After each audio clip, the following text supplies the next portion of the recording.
Assalamualaikum warahmatullahi wabarakatuh. Perkenalkan, nama saya Nanang Tribudiman SHMHum. Saya dosen di program studi ilmu hukum Fakultas Hukum Universitas Islam Jember. Bidang keahlian saya adalah hukum perdata, khususnya di dalam hukum perikatan atau perjanjian. Sehingga saya menerima ketika diberi kepercayaan untuk mengampu mata kuliah hukum perikatan, yang mana hukum perikatan ini memuat 2 SKS di dalam semester ganjil. Adapun capaian yang ingin kita dapatkan dari mata kuliah hukum perikatan ini adalah setiap mahasiswa dapat memahami, dapat lebih tahu bahwa apa yang dimaksud di dalam hukum perikatan, kemudian sumber-sumber hukum perikatan, yang salah satunya adalah perjanjian, di samping sumber hukum perikatan yang lain adalah undang-undang. Kemudian mahasiswa tersebut dapat melakukan kegiatan-kegiatan yang sifatnya mengaplikasikan ilmu hukum perjanjian tersebut di dalam aplikasi kegiatan-kegiatan berikutnya. Adapun deskripsi mata kuliah hukum perikatan, yang pertama adalah tentang definisi hukum perikatan, kemudian sumber-sumber hukum perikatan, yaitu perjanjian dan undang-undang, kemudian asas-asas yang terdapat di dalam hukum perjanjian, kemudian syarat sahnya perjanjian, sampai pada bentuk-bentuk perjanjian itu sendiri. Metode yang digunakan di dalam pembelajaran ini adalah metode student center learning, artinya bahwa kegiatan belajar mengajar ini berpusat pada aktivitas mahasiswa yang mengikuti mata kuliah hukum perikatan, bahwa mahasiswa tersebut akan selalu aktif di dalam kegiatan perkuliahan, kemudian dengan kegiatan-kegiatan diskusi, kegiatan-kegiatan tugas-tugas pembuatan makalah, tugas-tugas pembuatan resume, dan kegiatan-kegiatan yang lain yang sifatnya mengembangkan pengetahuan mahasiswa di dalam masalah hukum perikatan. Selanjutnya dalam proses pembelajaran ini kita awali dengan kegiatan perjanjian kontrak antara dosen, saya selaku dosen pengampu mata kuliah hukum perikatan, dengan mahasiswa peserta hukum perikatan. Jadi di situ akan kita tuangkan kesepakatan-kesepakatan, mulai dari kewajiban-kewajiban mahasiswa harus tepat waktu, ada toleransi mungkin sekitar 5-10 menit mereka terlambatnya, kemudian juga tentang materi apa dalam satu semester itu, minggu pertama, minggu kedua, sampai pada minggu terakhir kegiatan-kegiatan perkuliahan dari mata kuliah hukum perikatan. Sehingga proses belajar mengajar ini sudah jelas garis yang harus kita laksanakan. Jadi saya harapkan dengan adanya kontrak kuliah ini mahasiswa memahami kewajiban-kewajibannya sehingga bisa berjalan sesuai dengan rencana di dalam setiap RPS yang kita buat. Kemudian untuk berikutnya tentang definisi hukum perikatan, kemudian sumber-sumber hukum perikatan, asas-asas hukum perikatan, kemudian tentang sahnya suatu perjanjian, kemudian bentuk-bentuk perjanjian, itu akan kita bahas sesuai dengan tahapan-tahapan yang sudah kita tetapkan dan kita sepakati bersama. Untuk selanjutnya saya akan menunjukkan kegiatan proses belajar mengajar di dalam mata kuliah hukum perikatan. Assalamualaikum warahmatullahi wabarakatuh. Waalaikumsalam warahmatullahi wabarakatuh.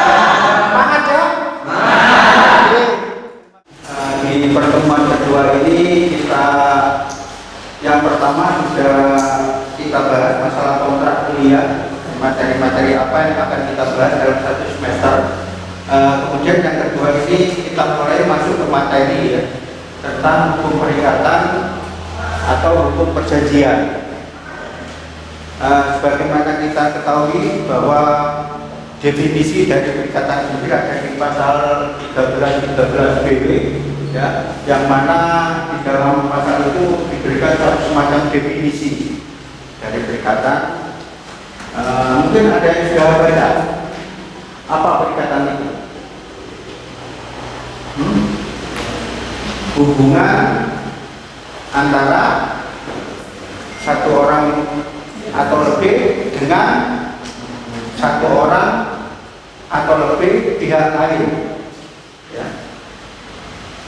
Perikatan yang mana di dalam perikatan ini tentunya menimbulkan suatu hubungan, yang mana hubungan tersebut adalah hubungan hukum ya, hubungan hukum. Artinya apa? Bahwa yang dimaksud dengan hubungan hukum itu menyangkut tentang subjek hukum ya. Apabila kita tidak subjek hukum, maka di situ akan muncul apa yang disebut dengan hak-hak dan kewajiban ya, antara pihak yang satu dengan pihak yang lain ya.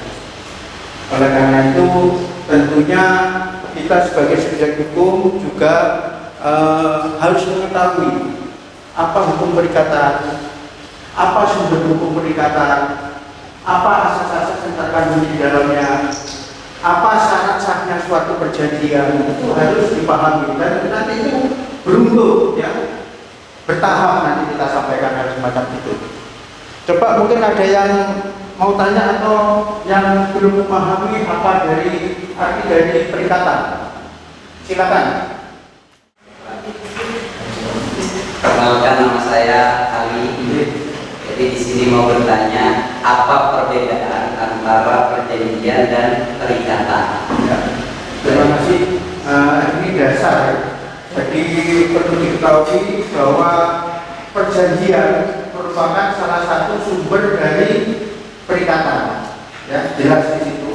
Sehingga tentunya bedanya untuk perikatan itu adalah hal-hal yang menyangkut hubungan hukum ya. Jadi kalau suatu perjanjian yang mana perjanjian tersebut akan memunculkan atau menimbulkan akibat hukum, maka itu termasuk sumber perikatan.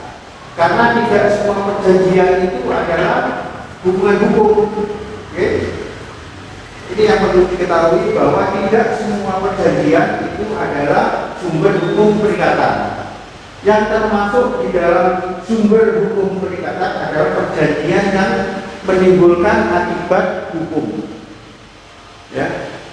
Apa akibat hukum? Akibat hukum adalah suatu kewajiban yang harus dipenuhi oleh masing-masing pihak berkaitan dengan prestasi yang harus dipenuhi. Ya. Jadi nanti dilihat sumber hukum perikatan ada macam-macam. Ya.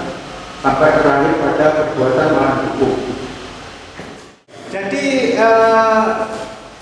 definisi dari perjanjian itu sendiri terdapat di dalam pasal 13 Kitab Undang-Undang Hukum Perdata atau dikenal dengan BW ya, Berdelat Facebook ya, ada di pasal 13 Perdata bahwa perjanjian merupakan suatu perbuatan ya, merupakan suatu perbuatan dengan mana satu orang atau lebih ya, mengikatkan diri atau melakukan perjanjian dengan pihak lain satu orang atau lebih, yang mana akibat dari perjanjian pihak-pihak tersebut timbul apa yang disebut dengan hubungan hukum ya, hubungan hukum. Oleh karena itu perjanjian ini merupakan salah satu sumber dari perikatan. Kemudian juga ada disebutkan di dalam Kamus Besar Bahasa Indonesia apa yang dimaksud dengan perjanjian. Itu perjanjian berdasarkan Kamus Besar Bahasa Indonesia merupakan suatu kesepakatan ya, baik itu secara lisan maupun tertulis belah pihak yang satu tentunya memiliki kewajiban terhadap pihak yang lain, demikian juga sebaliknya. Itu definisi dari perjanjian. Ya. Kita lanjutkan ya. Di dalam suatu perjanjian atau perikatan itu ada terdapat beberapa asas. Ya. Terdapat beberapa asas yang nanti silakan saudara kembangkan sendiri. Misalnya sekarang asas kebebasan berkontrak, begitu berkontrak rakyat. Asas ini terdapat di dalam pasal 1338B. Coba ada yang tahu apa? Silakan dibaca pasal 1338B. Pasal 1338B. Semua perjanjian yang dibuat secara sah berlaku sebagai undang-undang bagi mereka yang membuatnya. Suatu perjanjian tidak dapat ditarik kembali selain dengan sepakat kedua belah pihak atau karena alasan-alasan yang oleh undang-undang menyatakan untuk itu. Suatu perjanjian harus dilaksanakan dengan itikat baik. Ya. Kemudian coba dibaca di pasal 1313B. Pasal 1313B, suatu perjanjian adalah suatu perbuatan dengan mana satu orang atau lebih mengikatkan dirinya terhadap satu orang lain atau lebih. Perlu diketahui dalam suatu perikatan atau perjanjian itu dikenal beberapa asas. Ya, beberapa asas yang mendasari suatu perjanjian. Yang pertama adalah asas kebebasan berkontrak atau berbisa berkontrak rakyat. Ya, ini bahasa aslinya. Artinya apa? Bahwa pihak-pihak yang melakukan perjanjian tersebut bebas untuk menentukan klausul perjanjian yang disepakati. Ya. Artinya itu pihak-pihak bisa memasukkan keinginannya di dalam klausul perjanjian. Ya. Oleh karena itu, selama perjanjian itu tidak bertentangan dengan norma-norma agama, norma hukum, norma kesopanan dan lain itu mengikat setelah disepakati perjanjian tersebut. Kemudian juga ada asas disebut dengan asas konsensualitas, ya, asas kesepakatan. Asas kesepakatan. Ada disebut, nanti kembangkan sendiri ya.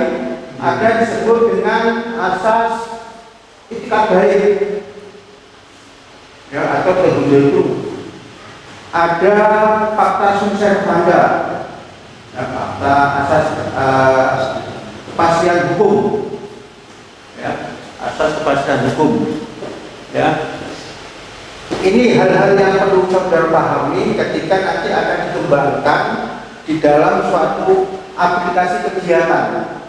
Ya, bagaimana membuat suatu perjanjian, bagaimana membuat klausul-klausul perjanjian, ya. Karena dengan adanya asas ini yang harus saudara pahami, ya.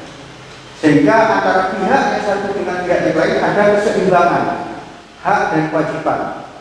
Ketika seseorang merasakan bahwa itu tidak seimbang, maka dia bisa menolak kesepakatan yang diajukan sebelum disepakati ditandatangani bersama. Ya, itu asas-asas di dalam suatu perjanjian. Ya. Kemudian perlu diketahui bahwa di dalam asas kebebasan berkontrak, ya, ini juga ada yang dinamakan syarat sahnya suatu perjanjian. Ya, syarat sahnya suatu perjanjian di dalam pasal 1320BW. Ya, kemarin sudah kita sedikit sebutkan itu, kita uraikan sedikit. Mungkin ada yang ingat tentang ini syarat sahnya perjanjian. Coba Pak BW coba dibaca pasal 1320BW. Pasal 1320BW, untuk sahnya suatu perjanjian diperlukan atas syarat. Yang pertama, sepakat mereka yang mengikatkan dirinya. Yang kedua, kecakapan untuk membuat suatu perikatan. Yang ketiga, suatu hal tertentu dan yang keempat, suatu sebab yang halal. Nah, ini ya, syarat sahnya perjanjian ini harus dipahami. Saudara harus benar-benar memahami ketika saudara meminta bantuan atau ketika saudara membuat perjanjian sendiri. Bagaimana suatu perjanjian biar itu sah secara hukum? Ya, ini ada 4 syarat. Ya, yang pertama cakap. Apa yang dimaksud cakap? Diuraikan dilihat di sini. Ya, apa kriteria seseorang itu dianggap cakap secara hukum? Kemudian kedua syarat-syarat perjanjian adalah cakap. Cakap yang kedua sepakat. Ya, sepakat. Artinya kedua belah pihak itu menyetujui apa-apa yang tertuang di dalam suatu perjanjian. Ya, kemudian objeknya tertentu. Yang ketiga, yang keempat kausa yang halal. Kita jabarkan yang tadi 1 sama 2 saja, yang sekarang yang ketiga, objeknya tertentu, bahwa di dalam suatu perjanjian, ya, objek dari yang diperjanjikan itu harus jelas, tegas. Misalnya perjanjian sewa penyewa, yang disewa itu rumah atau sawah, jelas ada objeknya.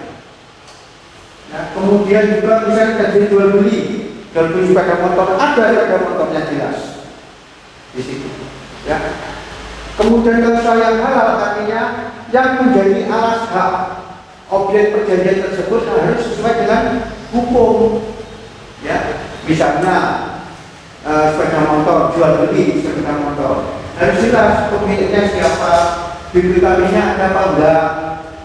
Ya, kemudian misalnya jual beli tanah, bukti kepemilikan itu harus jelas. Bukti kepemilikan, kalau bergerak harus dibuktikan dengan sertifikat misalnya. Ya, gitu. Ya. Kemudian apabila tidak dipenuhi syarat-syarat ini, apa akibatnya? Jadi ketentuan di dalam pasal 320 itu ada 4 syarat sahnya perjanjian. Monggo silakan, mungkin ada pertanyaan. Ya, silakan. Siapa Mas? Namanya sebutkan. Perkenalkan, nama saya Ramadan yang pertama. Di sini saya ingin bertanya bahwa saya pernah membaca dalam asas-asas perjanjian itu ada namanya syarat objektif sama syarat subjektif. Itu perbedaannya gimana? Ya, terima kasih. Jadi perlu diketahui ya, syarat-syarat perjanjian itu ada 4, namun dibagi menjadi 2. Syarat 1 cakap dan sepakat itu disebut dengan syarat subjektif. Kemudian ketiga dan 4 objek tertentu dan kausa yang halal itu disebut dengan syarat objektif. Kalau syarat subjektif itu apabila tidak dipenuhi oleh salah satu pihak, ya, baik itu cakap maupun sepakat, maka akibat hukumnya adalah mengajukan pembatalan terhadap kesepakatan yang telah disepakati. Jadi entah itu pengakunya, ya, atau orang lain yang merasa dirugikan dengan adanya perjanjian itu. Ya, jadi harus ada tindakan-tindakan hukum yang diperlukan untuk membatalkan perjanjian itu. Tetapi kalau syarat objektif yang tidak dipenuhi, yaitu syarat tentang dendanya, kemudian syarat kausa yang halal, yang berdasarkan alasan itu, maka itu adalah batal demi hukum. Ya. Kalau tidak seperti misalnya barangnya hasil curian, itu batal demi hukum. Ya, itu ya, jelas ya. Jelas Pak. Oke, kita lanjutkan ya tentang penyusunan. Karena saya inginkan itu nanti setelah saudara lulus ya hukum perikanan ini, saudara sudah ada gambaran ketika diminta untuk memberikan suatu advice ataupun nasihat ya, ketika ada seorang membutuhkan bagaimana membuat suatu perjanjian. Ya. Oleh karena itu dalam kegiatan-kegiatan ini tentunya ada yang perlu saudara ketahui tentang penyusunan perjanjian atau anatomi kontrak. Ya. Tentang anatomi kontrak. Ya. Jadi penyusunan kontrak ini memerlukan suatu kehati-hatian dan kejelian saudara. Apa yang diharapkan oleh masing-masing pihak untuk menuangkan isi hati dan pikirannya di dalam suatu klausul perjanjian. Ya. Klausul perjanjian. Setelah itu saudara memahami betul apa yang diinginkan, kemudian bentuk misalnya dari judul kontrak, ya, judul kontrak apa, masalah apa yang dibutuhkan di dalam misalnya bukan sewa menyewa, itu sudah jelas ya. Ada perjanjian yang sifatnya lebih jeli lagi, harus saudara pahami. Ya, apa judul atau perjanjian itu sendiri, judul kontrak. Ya. Kemudian tentunya di dalam suatu kegiatan pembuatan kontrak itu didahului dulu, ada pendahuluan, ya, pendahuluan sebelum menginjak pada masalah identitas masing-masing pihak, ya. Jadi pembukaannya dulu apa pada ini itu pendahuluannya, ya, didahului tanggal sekian, ya, baru nanti menginjak pada pihak-pihak dalam kontrak, ya. Pihak-pihak dalam kontrak itu identitas, ya, identitas. Apalagi ada semacam penyatuan masalah nomor induk kependudukannya, itu harus benar-benar saudara pahami betul, ya. Mengingat bahwa apabila data-data itu tidak valid, maka perjanjian itu sendiri akan menimbulkan masalah, ya. Jadi apa judul kontrak yang saudara perlu buat, kemudian pendahulunya bagaimana pada tanggal ini yang misalnya terjadi kesepakatan, kemudian baru pihak-pihak yang terlibat di dalamnya, identitas di samping saudara harus memahami betul apa yang terkandung di dalam kartu tanda pengenalnya, ya. Juga secara nyata bahwa orang itu benar ada, ya. Kemudian ini tentang tata kerjanya perjanjian itu sendiri, latar belakang, ya, latar belakang. Jadi bahwa yang masuk di dalam perjanjian tersebut misalnya sebuah rumah atau sebidang tanah, jadi di atasnya bangunan dan seterusnya. Kemudian isi kontrak, isi perjanjian itu sendiri, ya. Misalnya perjanjian jual beli, apa objeknya harus jelas, berapa harganya harus jelas, bagaimana untuk pembayarannya atau pelunasannya itu juga harus jelas, ya. Secara justru, secara rinci, pada paparan itu. Kemudian bentuk secara umum lah, saudara bisa buat ini, ya. Ya.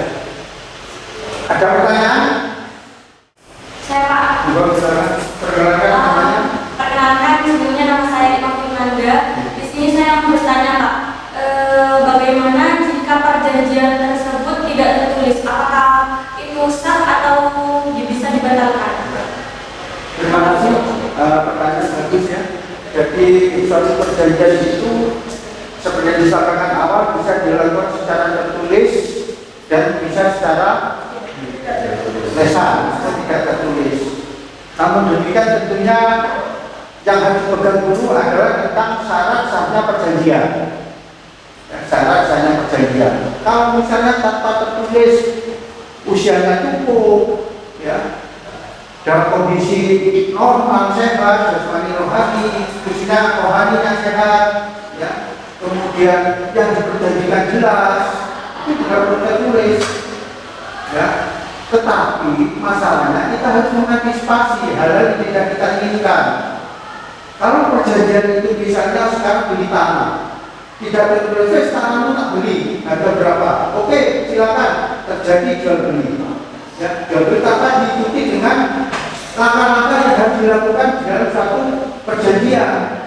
Apabila ada masalah, ya, misalnya ahli waris pemilik tanah berikutnya itu nggak ngerti kan, banyak kejadian yang dulu semacam itu, hanya kesepakatan satu dengan yang lain tanpa diikuti dengan tertulis.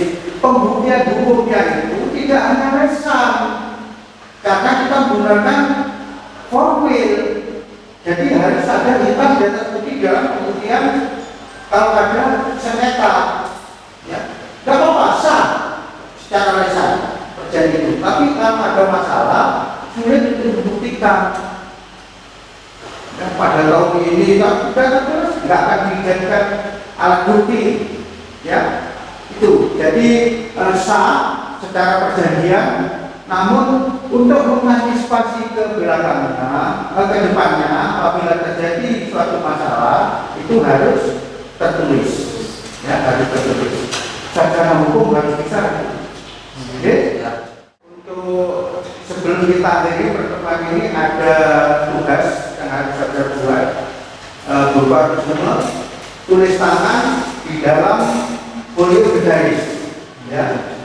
Tugas yang pertama untuk nomor absen ganjil, ya, nomor absen ganjil, ada tugas tolong buatkan perjanjian sewa menyewa rumah untuk yang ganjil. Kemudian untuk yang nomor absennya genap, tolong buatkan semua sama ya, ditulis di dalam kertas folio berbaris. Tentang perjanjian jual beli sepeda motor. Ya.